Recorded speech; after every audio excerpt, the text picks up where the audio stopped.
He's hung with Blondie, Madonna, and JFK Jr., an iconic influencer and connector from New York's music and art scene of the 70s and 80s.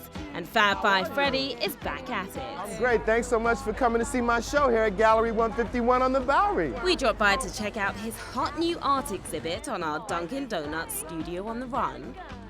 What do you think? Wow, this is a nice bus. I'm ready to go on the road.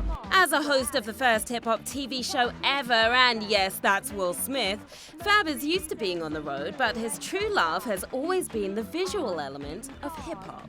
Graffiti in the beginnings, and a lot of it still is, it's just rebellious teenage energy.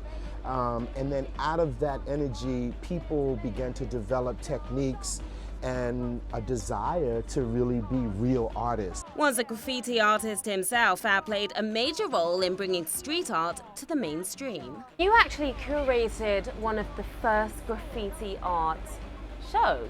Yes, there was a show called Beyond Words that I curated in 1981 with Futura 2000 at the Mud Club, which was a place where new wave and punk rock and then hip hop folks came and all mixed together for the very first time. And 30 years later, he's still following his passion.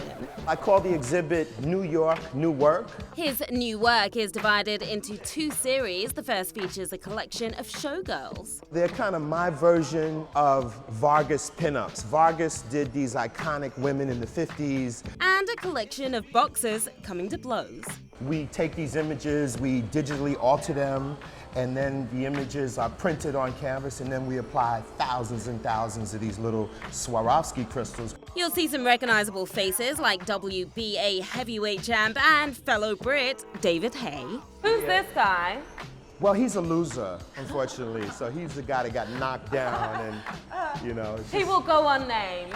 Yeah, he'll go now. unnamed. The second series took Freddy on a trip down memory lane. These pieces are a new way to work with elements of graffiti. And the background is a train that I executed quite a while ago, which was a homage to Andy Warhol. So you're basically remixing? Basically, I'm remixing forms and shapes from my past and kind of turning it into something new. And that's the essence of hip-hop. Sharon Carpenter, Pix 11 News.